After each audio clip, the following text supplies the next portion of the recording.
الحمد لله وكفى وسلام على عباده الذين اصطفى أما بعد فأعوذ بالله من الشيطان الرجيم بسم الله الرحمن الرحيم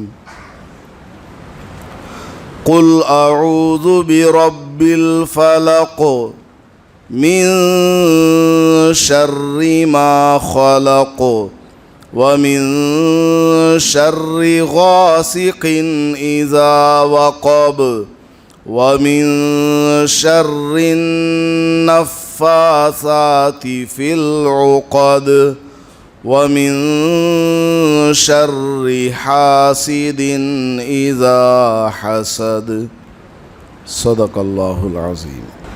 گزشتہ کل سورہ فلق اور سورہ ناس ان دونوں سورتوں کا شان نزول بیان ہوا ہے کہ اللہ پاک نے ان دونوں سورتوں کو خاص کر نبی پاک صلی اللہ علیہ وسلم پر جو جادو ہوا تھا اس کو دور کرنے کے لیے نازل فرمایا ہے۔ اس سورت اور سورہ ناس ان دونوں سورتوں کے نازل ہونے پر رسول اللہ صلی اللہ علیہ وسلم بہت ہی زیادہ خوش ہوئے اور اکثر آپ صلی اللہ علیہ وسلم اپنی سنتوں میں اور نفل نمازوں میں ان دو سورتوں کو پڑھا کرتے تھے۔ پہلی رکعت میں سورہ فلق، دوسری رکعت میں سورہ ناس۔ سورہ فلق کا ترجمہ کیا ہے؟ قل اے محمد صلی اللہ علیہ وسلم آپ کہیے، آپ بولیے، اپنی زبان سے کہیے اعوذ برب الفلق کہ میں صبح کے رب کی پناہ طلب کرتا ہوں۔ صبح کا رب، یہ جو صبح کا وقت ہے اس کو لانے والا کون ہے؟ اللہ تعالی ہے۔ رات بھر اندھیری چھائی ہوئی تھی جو کہ برائیوں کا وقت ہے۔ سارے چور رات میں نکلتے ہیں، ساری چوریاں، زنا، شراب نوشی، لڑائیاں، جھگڑے، ملکوں کا دوسرے ملکوں پر حملہ کرنا اور راز کی باتوں کو کان لگا کر کے سننا اور جادوگروں کا جادو، شیاطین کا چلنا پھرنا اور جنگل میں رہنے والے درندے اور بلوں کے اندر رہنے والے سانپ بچھو، ان سب کے نکلنے کا وقت ہے، رات کا وقت۔ اللہ پاک نے فرمایا وَجَعَلْنَا اللَّيْلَ لِبَاسًا، ہم نے تمہارے لیے رات کو آرام کی چیز بنائی ہے۔ تم لوگ اپنے گھروں میں چپ چاپ آرام کرو، باہر نکلو گے تو فتنہ ہے، باہر نکلو گے کچھ بھی نہیں ہے تو اندھیرے سے کم از کم ڈر جاؤ گے۔ اگر اتنا دل کمزور ہے، باہر چاہے کچھ بھی نہ ہو اندھیرے سے تم کو ڈر ہو جائے گا یا کوئی کتا ہی تمہارے پیچھے لگ جائے گا، باہر رات میں نکلنا نہیں ہے۔ نبی پاک صلی اللہ علیہ وسلم نے تو ارشاد فرمایا ہے کہ عشاء کی نماز کے بعد جتنا جلد ہو سکے سونے کی تیاری کرنا تاکہ رات میں نیند پوری ہو کر تہجد میں آنکھ کھل جائے یا کم از کم فجر کے لیے آدمی بیدار ہو جائے۔ تو رات تمام برائیوں کی جگہ ہے، رات تمام برائیوں کا وقت ہے۔ تو اللہ کی تعریف بیان کی گئی کہ میں پناہ مانگتا ہوں صبح کے رب کی، کیونکہ صبح آتی ہے، دن ہوتا ہے تو اپنے ساتھ میں وہ دن روشنی لے کر کے آتا ہے، اجالا لے کر کے آتا ہے، سارے چور بستروں پر پہنچ جاتے ہیں، ساری برائیوں کے اڈے بند ہو چکے ہوتے ہیں. شیاطین اور جنات یہ بھی اپنی جگہ بھاگ نکلتے ہیں. حتیٰ کہ فجر میں جیسے ہی مؤذن صاحب کی اذان کی آواز نکلتی ہے اللہ اکبر اللہ اکبر، تو احادیث میں آتا ہے کہ شیطان اپنا بایاں ہاتھ اپنے پاخانے کے راستے میں رکھ کر دور بھاگ جاتا ہے. جہاں تک اذان کی آواز جاتی ہے وہاں تک شیطان نظر نہیں آتا اور دور چلا جاتا ہے. پولیس کا سائرن سن کر جیسے چور بھاگ جاتا ہے، اذان سن کر کے شیطان بھاگ جاتا ہے. سارا جادو سب ختم ہو جاتا ہے جب صبح ہوتی ہے. سارے جانور اپنے بلوں میں گھس جاتے ہیں. تو صبح کا وقت انتہائی مبارک وقت ہے، برکت والا وقت ہے. تو آپ کہیے کہ میں ایسے صبح کے رب کی پناہ لیتا ہوں، اس کی سرنڈرنس میں آتا ہوں، میں اس کے حصار میں، اس کے احاطے میں میں آ جاتا ہوں. پھر من شر ما خلق، میں پناہ طلب کرتا ہوں اللہ سے، اللہ کی پناہ کو میں طلب کرتا ہوں. شر ما خلق، ہر اس چیز کی برائی سے جو کہ مخلوق میں ہے، ہر اس چیز کی برائی سے جس کو اللہ نے پیدا کیا ہے. دنیا میں اچھا بھی ہے برا بھی ہے. دنیا میں اچھا کیوں ہے؟ اس لیے کہ برا ہے. اگر دنیا میں سارے اچھے ہوتے تو پھر کس کو میڈل ملتا، کس کی تعریف ہوتی؟ تعریف تو آدمی کی اسی وقت کی جائے گی جبکہ اس کے مقابلے میں برا ہو. برے لوگ ہوں گے تبھی چل کر اچھے لوگوں کی تعریف ہوگی. برے لوگ ہوں گے تبھی اچھے لوگوں کی پہچان اور قدر ہوگی. تو دنیا میں اللہ نے اچھائی کو بھی پیدا کیا، برائی کو بھی پیدا کیا، لیکن سب کو حکم دیا کہ تم ہمارے حکم کے مطابق چلو. تو اللہ پاک نے فرمایا کہ آپ کہیے کہ میں ہر اس چیز کے شر سے اے اللہ تیری پناہ کو طلب کرتا ہوں جس کو تو نے پیدا کیا ہے.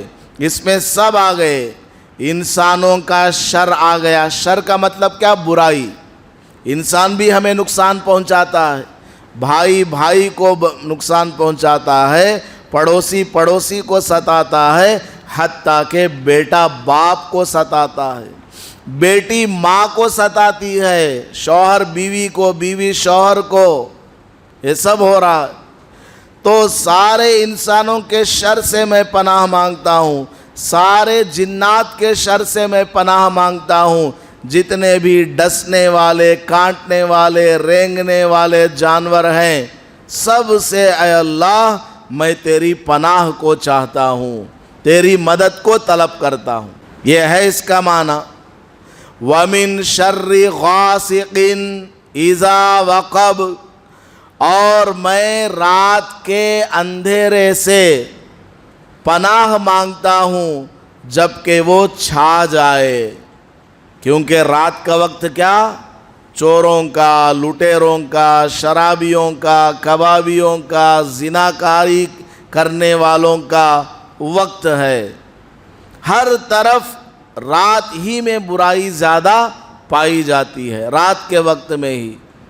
جانور کا نکلنا بھی، جادوگروں کا بھی وقت کیا؟ رات کا وقت ہے. وہ راتوں میں جا کر سناٹے کی جگہوں میں، شہر سے باہر جا کر یا قبرستان وغیرہ میں جا کر کے جادو کرتے ہیں.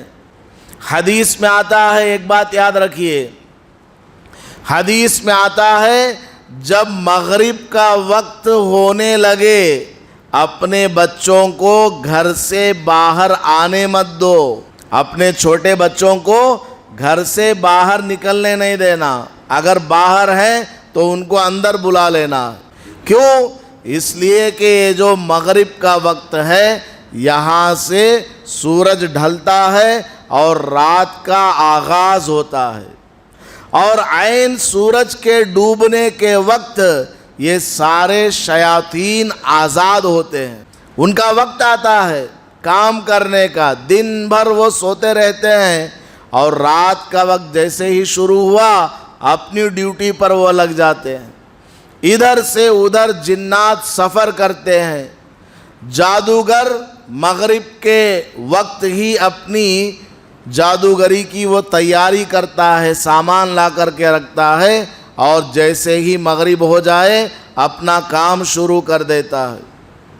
تو شام کے وقت میں، مغرب کے وقت میں اپنے بچوں کو اپنے گھروں کے اندر سنبھال کر کے رکھنا ہے، تاکہ ان کے اوپر کسی شیطان کا، کسی جن کا، کسی جادوگر کا کوئی اثر نہ ہو جائے۔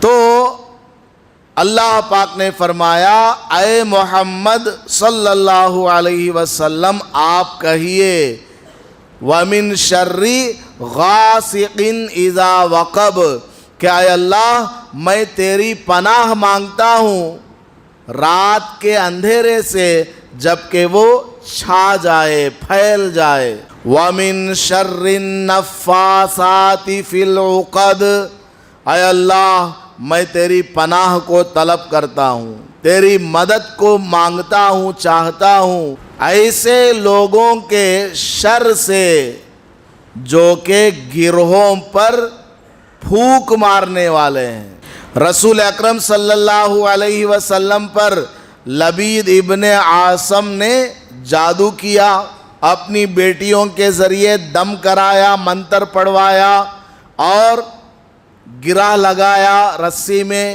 یہ سب آپ نے کل ڈیٹیل سے سنا ہے۔ تو ان گروہوں پر جو پھونک مارنے والی وہ بچیاں ہیں، عورتیں ہیں، یہودی ہے، اسی طرح سب جتنے بھی جادوگر ہیں، ایسا کام کرنے والے ہیں، اے اللہ میں ان سب کے شر سے تیری پناہ مانگتا ہوں۔ کب تو اتنی دعا کرے کہ آپ لوگ، اے اللہ میں اس سے بچنا چاہتا ہوں، اس سے بچنا چاہتا ہوں، اس سے بچنا چاہتا ہوں۔ آپ نے کبھی اتنی لمبی دعا کی ہے کیا؟ آپ کو معلوم بھی نہیں ہے، ایڈریس بھی نہیں ہے، لیکن آپ کو اگر یہ قل اعوذ برب الفلق یہ سورت یاد ہو جائے تو یہ سورت اگر آپ پڑھنے لگ جائیں پورا ہول سیل میں آ جاتا ہے۔ اس میں جو بھی دنیا میں نقصان دینے والی چیز ہے وہ قل اعوذ برب الفلق اور قل اعوذ برب الناس کے اندر آ گئی، ان سب سے آپ بچ جائیں گے۔ اسی لیے میں بولتا ہوں روزانہ صبح میں 3 بار، رات میں 3 بار ان 2 سورتوں کو خاص کر پڑھ لیا کریں، اور سورہ اخلاص کو بھی ملا کر کے 3 بار پڑھ لیا کریں، بڑا فائدہ ہوگا، زندگی کے اندر بدلاؤ آ جائے گا۔ اور اپنے چھوٹے بچوں کے اوپر اور جو کمزور ہیں، بوڑھے ہیں، پڑھ نہیں سکتے، ان کے اوپر دم کریں۔ تو اللہ پاک نے فرمایا کہ آپ پڑھیے، بولیے کہ اے اللہ میں تیری پناہ کو چاہتا ہوں، طلب کرتا ہوں تیری مدد کو، کس سے؟ گروہوں پر پھونک مارنے والے جادوگروں کے شر سے میں تیری مدد کو چاہتا ہوں، پناہ چاہتا ہوں۔ وَمِن شَرِّ حَاسِدٍ اِذَا حَسَدَ، اور اے اللہ میں تیری پناہ کو چاہتا ہوں، طلب کرتا ہوں، مدد مانگتا ہوں حاسد کے حسد سے، جلنے والوں کی جلن سے، اے اللہ اس کے شر سے میں تیری پناہ کو چاہتا ہوں۔ لبید ابن عاصم نے جادو کیوں کیا؟ آدمی جادو کب کرتا ہے؟ آدمی جادو کب کرتا ہے؟ جب سامنے سے مقابلہ کرنے کی طاقت نہ ہو، پیچھے سے وہ چھرا بھونک دیتا ہے۔ جب سامنے سے مقابلہ کرنے کی ہمت نہ ہو، طاقت نہ ہو، یا سامنے والے کو نیچا کرنے کے لیے کوئی بہانہ ہے ہی نہیں، کوئی ایویڈنس نہیں، کوئی پروف نہیں ہے، اب سامنے والے کو نقصان پہنچانا ہے، کیسے نقصان پہنچائے گا؟ حسد کے ذریعے نقصان پہنچائے گا۔ حسد کیا ہے؟ سامنے والے کی نعمت کو دیکھ کر دل کے اندر ایک کڑھن کا پیدا ہونا. اس کے پاس ایک گاڑی کہاں سے آ گئی, اس کے پاس اتنی بڑی بلڈنگ, اس کے پاس اتنی بڑی فیکٹری ہے, اس کے پاس اتنا بڑا کھیت ہے اور اتنی بڑی زمین ہے. ارے رے اس کے بچے دیکھو کتنے لمبے چوڑے ہیں, خوبصورت ہیں, اور اس کا گھر دیکھو فلاں محلے میں ہے. ہوتا ہے کہ نہیں ہوتا؟ تو یہ ہے حسد. کسی کی نعمت کو, اچھائی کو دیکھ کر کے دل کے اندر کڑھنا, آدمی جلنا کہ اس کے پاس یہ نعمت کیوں آئی. 1 منٹ کے لیے اگر ہم لوگ سوچیں گے تو دراصل یہ حسد کیا ہے؟ اللہ پر اعتراض ہے. آپ کو کار کس نے دی ہے؟ اللہ نے دی ہے. آپ کو اولاد کس نے دی ہے؟ اللہ نے دی ہے. آپ کو خوبصورت کس نے بنایا؟ آپ کے بچوں کو خوبصورت کس نے بنایا؟ آپ کو لیڈر کس نے بنایا؟ آپ کو عالم مولانا مفتی کس نے بنایا؟ آپ کو فلاں بلڈنگ کس نے عطا کیا؟ اللہ نے عطا کیا. تو حسد کرنے والا, جلنے والا, آپ کی نعمت کو دیکھ کر, آپ کے پاس موجود اچھائی کو دیکھ کر دل میں جو جلتا ہے, ابا اس کے پاس گاڑی ہے, اس کے پاس بلڈنگ ہے, دراصل وہ کیا کر رہا ہے؟ اللہ پر سوال اٹھا رہا ہے, اللہ پر اعتراض کر رہا ہے کہ اے اللہ تو نے عبداللہ کو گاڑی کیوں دی ہے؟ وہ تو اس لائق نہیں ہے. تو نے فلاں کو لیڈر کیوں بنایا؟ اس کو نہیں بنانا تھا. اللہ پر گویا یہ اعتراض کر رہا ہے. اور اللہ پر اعتراض کرنے کا نتیجہ کیا ہوتا ہے؟ لاسٹ میں چل کر وہ ایمان سے ہاتھ دھو بیٹھتا ہے. حضرت شاہ ولی اللہ یا شاہ عبدالعزیز محدث دہلوی رحمت اللہ علیہ فرماتے ہیں, آسمانوں میں سب سے پہلا گناہ جو ہوا وہ حسد ہے. آسمانوں میں سب سے پہلا گناہ جو ہوا وہ کیا؟ حسد ہے. حضرت آدم علیہ السلام کو اللہ نے بنایا اور کہا یا ملائکتی اسجدوا لآدم, اے میرے فرشتوں آدم کے سامنے سجدہ کرو. تو شیطان کے پیٹ میں بھڑکا ہو گیا, یہ تو مٹی سے بنا ہے, اس کو میں سجدہ کیوں کروں؟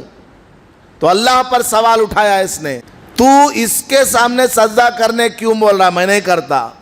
حضرت آدم علیہ السلام سے شیطان جلا, تپا, بعد میں وہ مردود ہو کر کے دنیا میں آ گیا ہے ہمارے پیچھے پڑنے کے لیے قیامت تک. تو حضرت فرماتے ہیں کہ آسمانوں میں سب سے پہلا گناہ جو ہوا ہے وہ کیا؟ حسد کا گناہ, جلن کا گناہ. اور زمینوں میں بھی سب سے پہلا گناہ جو ہوا وہ حسد کا گناہ ہے. حضرت آدم علیہ السلام کے 2 بیٹے, ایک قابیل, دوسرا حابیل. حابیل کا نکاح جس لڑکی کے ساتھ ہونے والا تھا وہ انتہائی خوبصورت تھی. تو قابیل کے پیٹ میں جلن ہو گیا, بھڑکا ہو گیا, حسد کرنے لگا کہ حابیل کو اتنی اچھی لڑکی کیوں مل رہی ہے. تو گویا یہ اللہ پر اعتراض کر رہا ہے کہ اس کو اللہ تعالیٰ یہ لڑکی کیوں دے رہا نکاح میں. تو اس نے کیا کیا؟ حسد میں آ کر حابیل کو قتل ہی کر ڈالا. تو یہ حسد بہت بڑی بیماری ہے. اور ایک بات آپ کو بتاؤں, قیامت تک جتنے بھی لوگ حسد کریں گے, جلن کریں گے, ان سب کا گناہ جا کر کس کو ملے گا؟ قابیل کو ملے گا. کیونکہ دنیا میں سب سے پہلے حسد کرنے والا وہی ہے. حسد کیسے کرنا اس نے سکھایا ہے. وہاں سے لے کر اس کے بعد سے قیامت تک جتنے بھی لوگ حسد کرنے والے ہیں ان سب کا گناہ ان کے اوپر تو ہے ہی, اس کے نام اعمال میں بھی چڑھے گا. اور اسی طرح شیطان کے نام اعمال میں بھی یہ حسد کا گناہ چڑھتا رہے گا، سب کی سزا اس کو بھی ملے گی۔ جو آدمی غلط راستہ دوسروں کو سکھاتا ہے، اس راستے پر جو بھی جائے گا اس کا گناہ اس کو ہوگا۔ جو آدمی اچھا راستہ کسی کو سکھاتا ہے، اس اچھے راستے پر جو بھی چلے گا اس کا ثواب راستہ دکھانے والے کو بھی ہوگا۔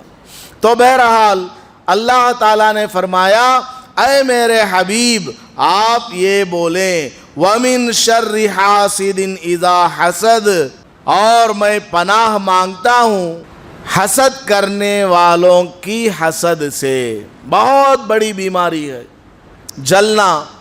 اللہ کے رسول صلی اللہ علیہ وسلم نے فرمایا ایاکم والحسد، اے لوگوں حسد کی بیماری سے اپنے آپ کو بچاؤ۔ فَإِنَّ الْحَسَدَ يَأْكُلُ الْحَسَنَاتِ كَمَا تَأْكُلُ النَّارُ الْحَطَبَ، اس لیے کہ حسد یہ اتنی بڑی بیماری ہے، یہ نیکیوں کو اس طرح کھا جاتی ہے جیسا کہ آگ لکڑی کو کھا جاتی ہے۔ اس لیے کسی کی نعمت کو دیکھ کر جلنا نہیں، کسی کی نعمت کو آپ دیکھیں فوراً بولیں ماشاء اللہ، اللہ نے جو چاہا وہ ہوا، اللہ نے فلاں آدمی کو کروڑ پتی بنا دیا، ماشاء اللہ، اللہ کی تعریف کرنا۔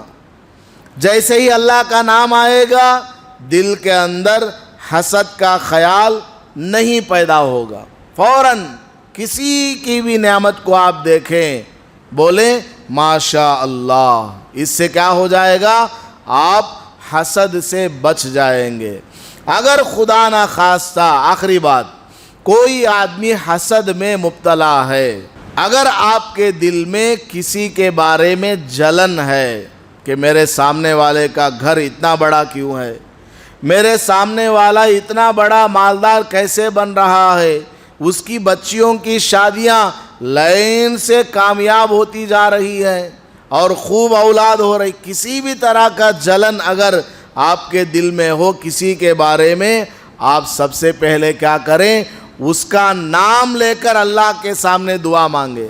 گھر دیکھ کر کے جلن پیدا ہوا، دعا کریں اے اللہ فلاں عبداللہ بھائی کا گھر ہے اس کو اور بڑا بنا دے، اس کا رنگ بدل دے اور اچھا کر دے، اس کو اور بڑا گھر دے دے۔